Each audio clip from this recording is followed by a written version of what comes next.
Hey, you're here and you're in the right place. It's Bills by the Numbers, and we're presented by FanDuel. Make every moment more. Coming up, should the high-efficiency offense the Bills put on display in Week 2 be the model going forward? Or is it too restrictive on Josh Allen's talents? We discuss. PFF's Brad Spielberger weighs in on the kind of offensive football that wins in the postseason. And Steve will be quizzed on Bills QB statistical history. Sound the bell!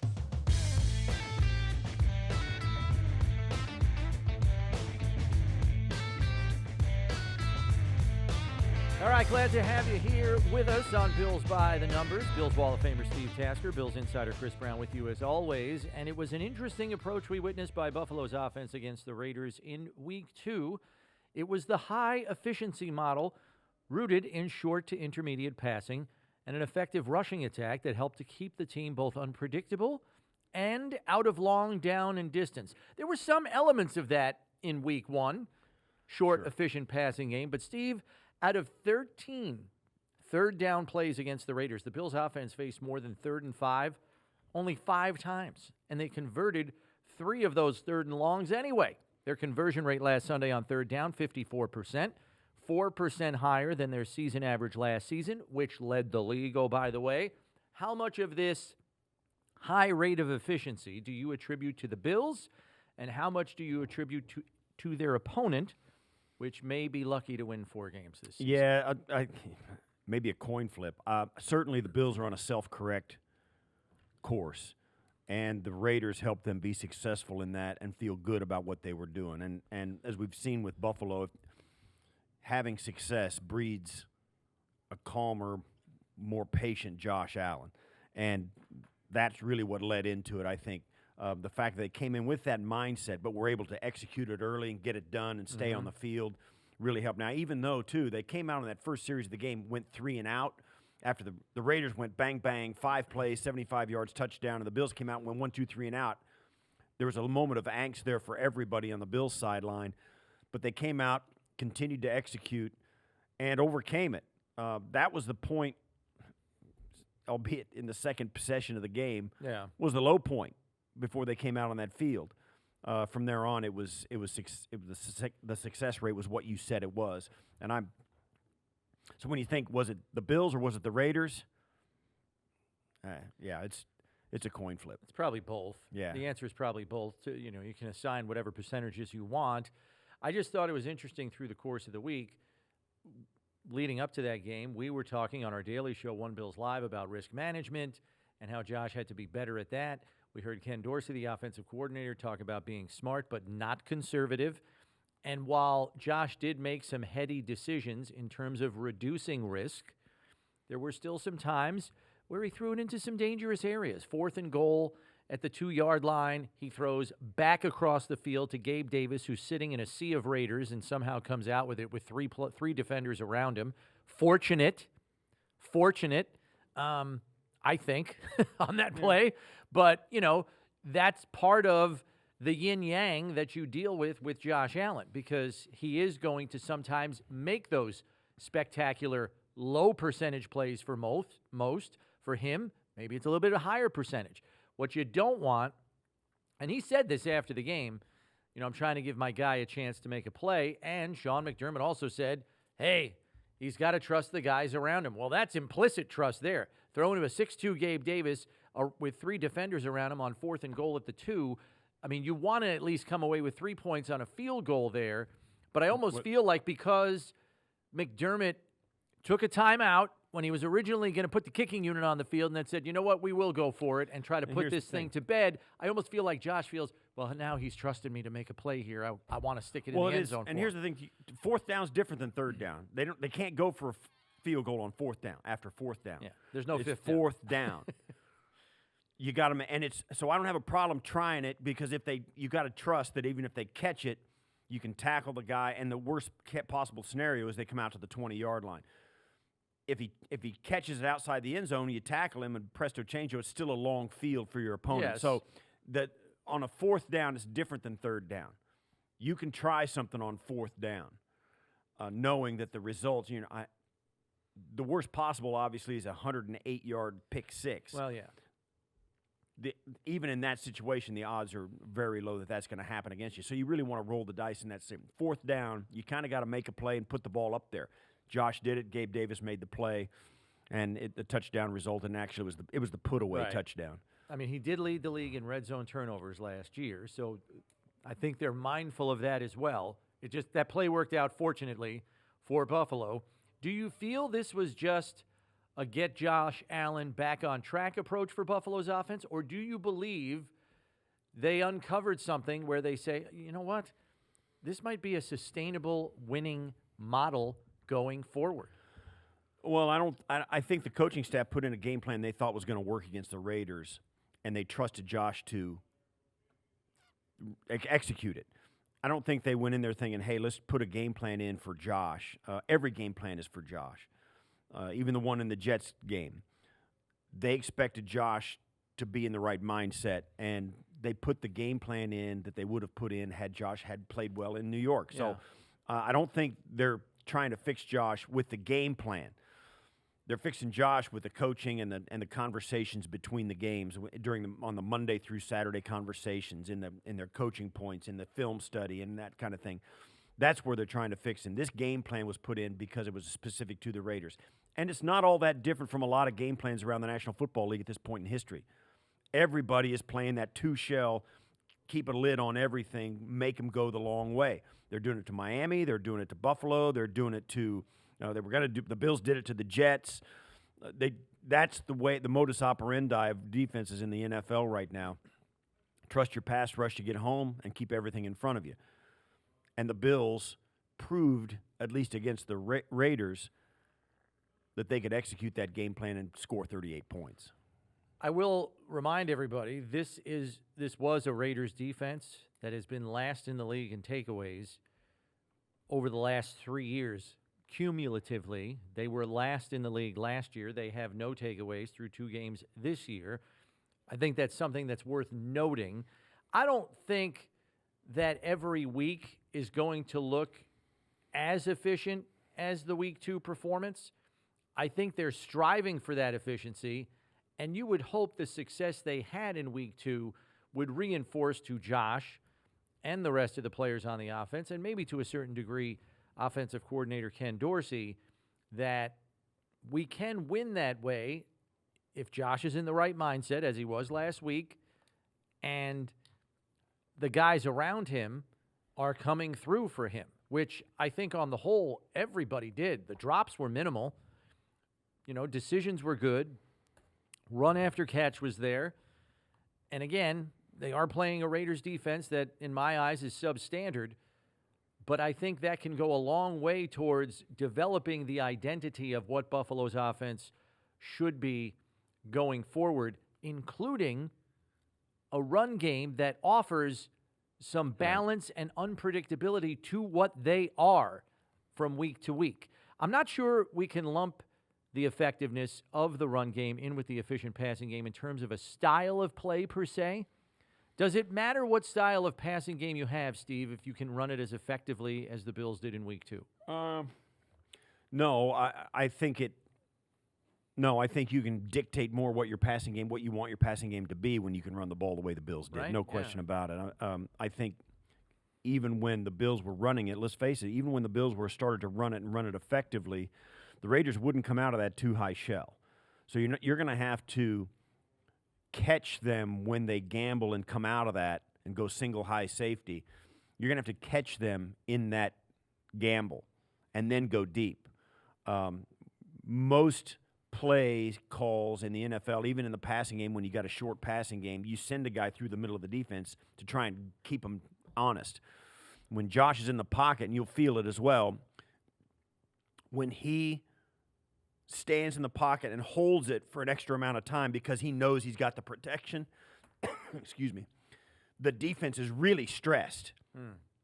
And as that lid gets higher and higher off of it, there's more and more room in there, and that stresses the defense. So with a guy like Josh and his ability to run around, roll right or left, hold on to the ball, that passing game becomes more effective and becomes deeper and deeper as the play develops further and further. So even if you call a short play, with today's NFL, somebody's taking the lid off and Or hold them trying to safety, to, or anyway. trying to.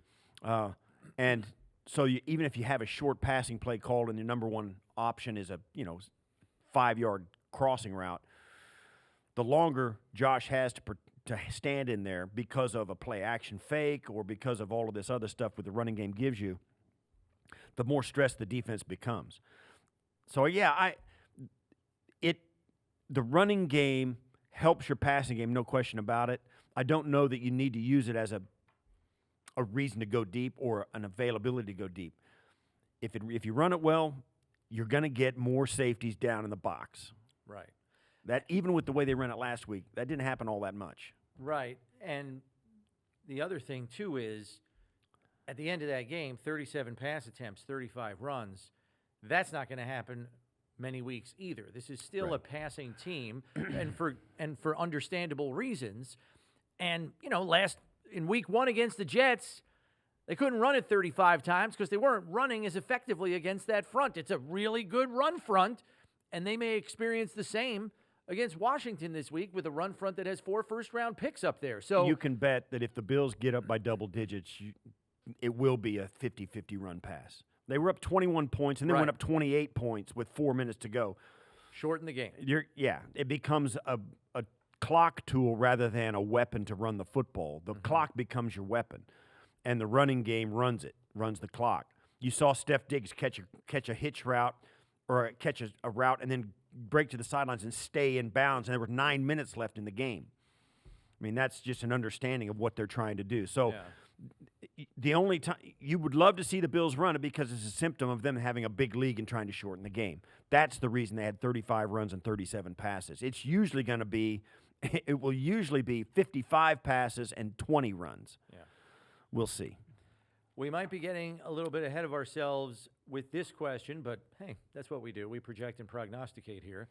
Should this high efficiency model be used in the playoffs against higher caliber defenses to get Buffalo over the playoff hump?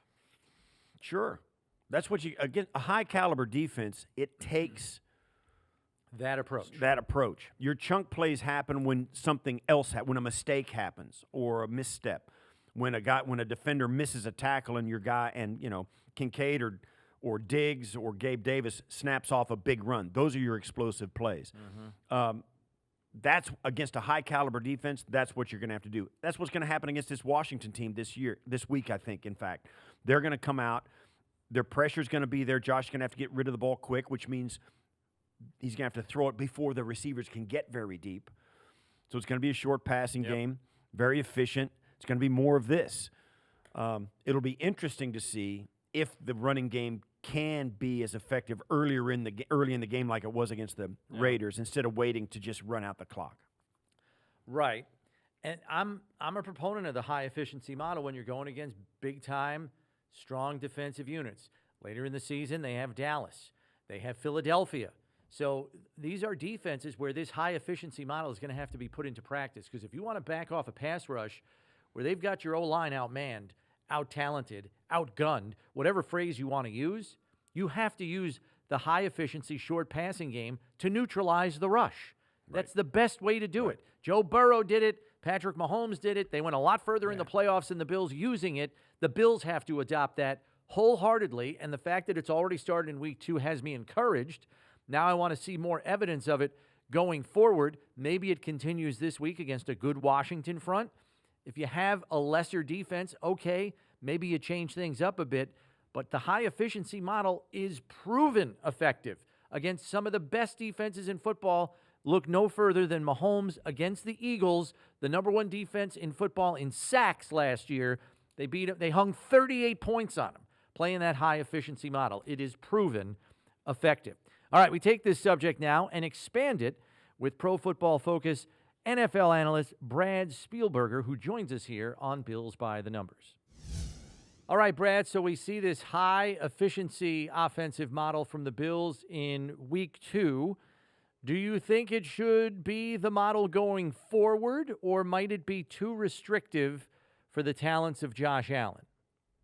I think particularly in this week 3 matchup with the Washington Commanders, it makes a whole lot of sense. You're talking about a defensive line that was dominant. They did give up a lot of points against the Denver Broncos, but all four guys had 5+ quarterback pressures. I want to say they had 3 total or 4 total sacks between the entire unit. And the secondary is young, is a little bit exploitable. I think it would be smart to still, attack the intermediate areas, some play action where Allen's 13 of 15 so far on the season with a touchdown. I think it makes sense, at least for next week.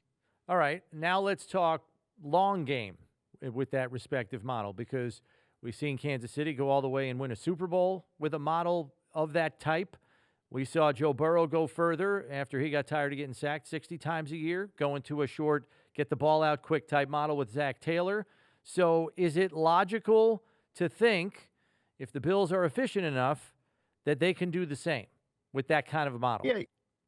Yeah, I really think it is. Obviously, you don't want to completely take away the explosive nature of Josh Allen's play. Those deep shots, his arm talent and ability, a rare, conversation of guys that can do what he does. You don't want to totally strip that away. But in today's NFL, where we're seeing more defenses play too high coverage, really sit back and beg offenses to throw underneath. I mean, you mentioned the Bengals, obviously some weather as well, but that playoff game last year, Lou Anarumo's defense in Cincinnati played a lot of drop 8 and just said, hey, Josh, beat us in the intermediate areas, throw short, take the check down. And he kind of struggled to do that at times. I think it's why you bring in a Deontay Hardy. I think James Cook has looked much better this year. I think, Dalton Kincaid, like, you've also added ways to win in that way, which I think makes a lot of sense.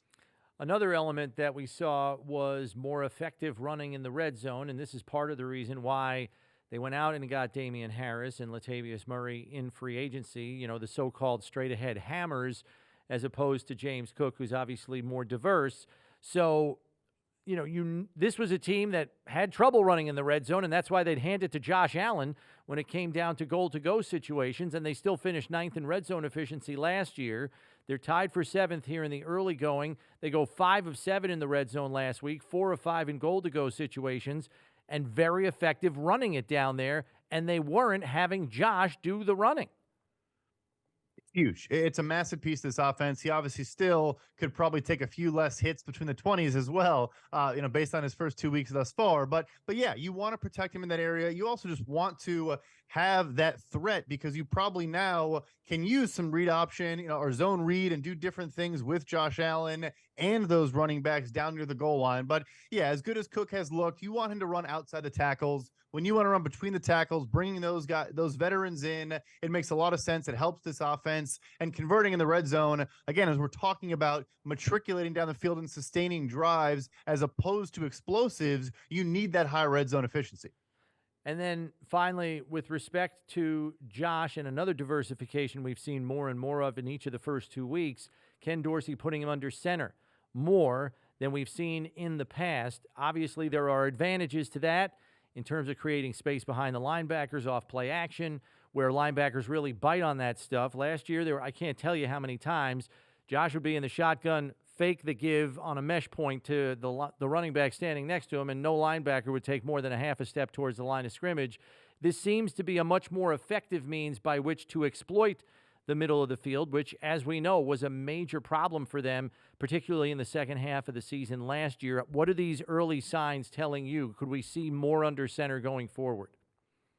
Yeah, so you mentioned the second level defenders, those off-ball linebackers not biting as much, last year, maybe doing more so, which obviously then opens up throwing windows. I also think, I brought up the play action stat. You look at those snaps, edge defenders are also going to have to actually, bite down on the run action more often. I think in the past, they also just stayed where they were, kind of maintained the edge, were a quarterback spy, and didn't even really, respect the threat of the handoff. So that, again, helps things open up. If you have James Cook go into the flat off of that action, maybe the edge defender is pulled in a little bit and just enough to spring him, I think it all just opens up other aspects of the offense. It's been good to see. I mean, there are some teams that run 85, 90% in shotgun. That's fine, but just doing enough to make it effective and enough of a threat where defenses respect it, I think goes a long way.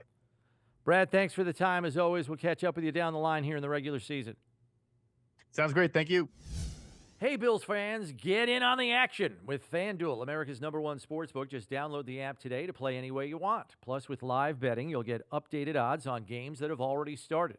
Best of all, you'll get paid your winnings fast. Make every moment more with FanDuel, official sportsbook partner of the Buffalo Bills. We move to the numbers game, where Steve will be quizzed on the highest-rated passing seasons in Bills history. Efficiency has its merits, Steve, and we'll see which Bills quarterbacks were best in this area.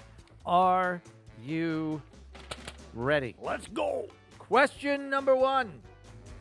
How many different quarterback names do you believe there are on the Bills' top 10 single-season passer rating list?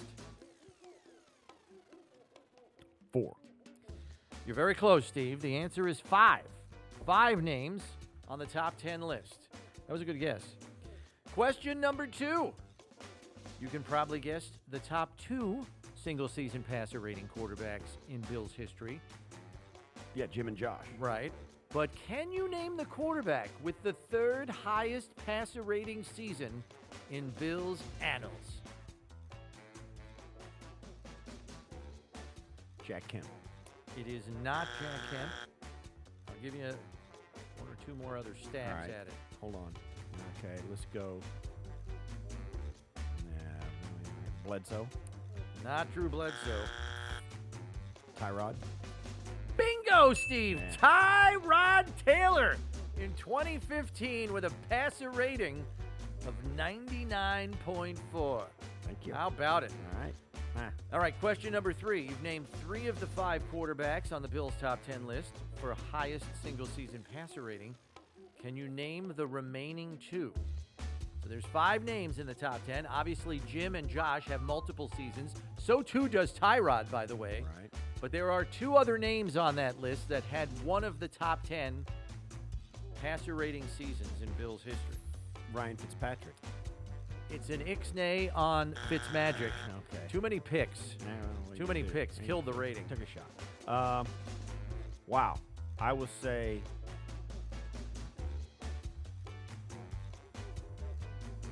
Could be. Got to be. Maybe Flutie. It is not Flutie, no. Rob Johnson. No again. All right. Now I'm running out of names. These are drought-era Oh. quarterbacks. Oh, they are. Yes. Oh. Okay. I was about ready to say Joe Ferguson. No. Okay. I will say. Drought.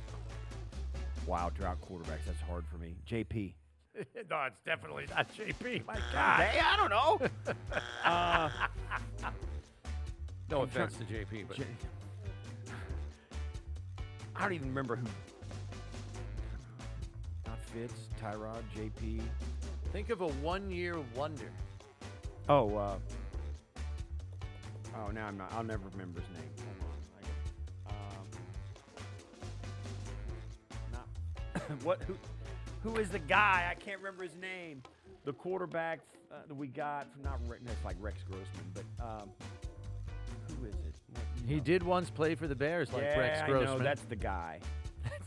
I can't give you a correct answer for that's the guy. The guy that played for the Bears, that played for the Bills, had one season with us. That's right. Would initials help? Yeah. K.O. Kyle Orton. There you go. The other one was Trent Edwards in 2008, Oh, okay. Steve. Yeah, all right. He was efficient. Didn't really get a lot done, but he was efficient. Yeah. Question 4, the final question, Steve. There is a tie between 2 quarterbacks who both have 3 different seasons that appear on the single-season passer rating leaders list for the Bills.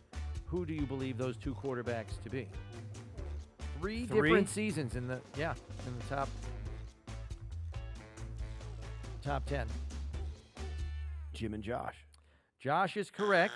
The other one. Jim only had 2. All right. How about then the other one's got to be what? Tyrod. It is Tyrod Taylor.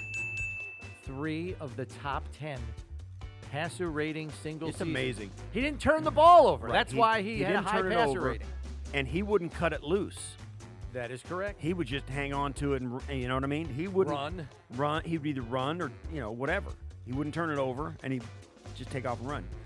He never threw it into danger. It's pretty amazing you could be a high. That's why ESPN came up with the QBR number because, and again, no offense to Tyrod, the guy helped break the drought here, but he's a high-rated quarterback for all the wrong reasons. That's right. And so the QBR metric that ESPN developed tried to counteract that and make a more accurate metric for quarterback play. Because Tyrod totally circumnavigated it. That's by right. running around and That's right. throwing one touchdown a game. He'd throw one touchdown, no turnovers, and he'd be like what? He'd be like 14 of 18 or something. You know what I mean? Like they'd exactly. throw it like 18 times. It was like a young Ben Roethlisberger. Yeah. You know? Every year was like a rookie year Yeah, he'd be in like terms of how many times he'd be allowed to pass. Ben Roethlisberger. It seemed like I remember that. I may be He'd have exaggerating. like 22 attempts a game. Yeah. He was winning games with like 17 attempts. Well, they had the number one rushing offense. They had Jerome in Bettis. football. They had the number one sack defense in football, and they had Jerome Bettis and the number one running offense. That helps. So he was just, and then 2 or 3 of his completions were explosive plays because he'd run around and Chuck it down the chuck field. it down the field to a guy standing by himself. All right, pretty good job in the numbers game there, Steve. Since we are sponsored by FanDuel, it's time for our high-low picks of the week. High-low is the free game to play at FanDuel.com for a chance at $10,000 in total prizes. Pick the highest and lowest performing players and teams across various stat categories. The closer you are to actual results, the more points you get, and more points means a chance at a bigger prize. Steve, kick us off this week. I think you've got what, the high for I've passing got the yards high here? for passing yards. I'm taking the Minnesota Vikings against the L.A. Chargers. Kirk Cousins is going to sling it. I think that's a team that is going to struggle to run it, and I think the Chargers are going to force them to score some points. So I think the Minnesota Vikings are going to sling Chargers haven't been stopping anybody lately either. it. Right. All right, low for passing yards. It's hard not to feel bad for the guy, but Justin Fields looks like a lost puppy, and he's not getting much help. He and the Bears have to go into Kansas City to face the Chiefs defense that has Chris Jones back, as we know. It's a recipe for disaster. So Bears low for passing yards. High for rushing yards. Give me Tony Pollard and the Dallas Cowboys against the Arizona Cardinals. Oof. They're going to run through them like the Cardinals are sparrows rather than Cardinals. They're going to. Are Cardinals that much fiercer than sparrows? I don't know. They're bigger.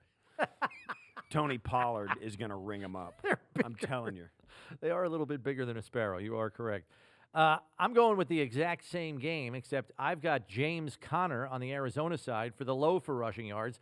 I can't see him having a lot of success against that Cowboys defensive front. They're a top 10 run defense, and the Cardinals are likely to be in a lot of long down and distance situations. So James Conner on the low. And for high in receiving yards, I'm going back to the Vikings L.A. Chargers game. Justin Jefferson. Chargers defense is struggling, particularly against a high-caliber guy like Justin Jefferson. I think he's going to be the focal point of the game plan. I think the Chargers offense will do just enough to keep the Vikings' foot on the gas. And I think Justin Jefferson's going to reap the benefits. Like that. Low for receiving yards. I'm taking DJ Moore from the Bears. Based on one of my previous explanations, I just don't see the Chicago passing game doing much in general out there at Arrowhead, even for their top wideout. So DJ Moore on the low end this week. Our closing figure this week deals with completion percentage, which, as we know, points to offensive efficiency. Through the first 2 weeks of the season, the Bills are number 1 in the league in completion percentage, Steve, as Josh Allen has completed 77% of his passes thus far. The team right behind them, the Baltimore Ravens, as Lamar Jackson has been getting rave reviews for his improved passing efficiency as well. He's completing 74.5% of his passes. Look out for those Ravens. I think they're going to be sneaky good this year. That's it for us this week. Make sure you subscribe on whatever podcast platform you use so you know when our next episode is ready for you. And remember, when you need to know about the Bills, you need to check Bills by the Number. For Steve Tasker, I'm Chris Brown. Thanks for listening. We'll catch you next week, everybody.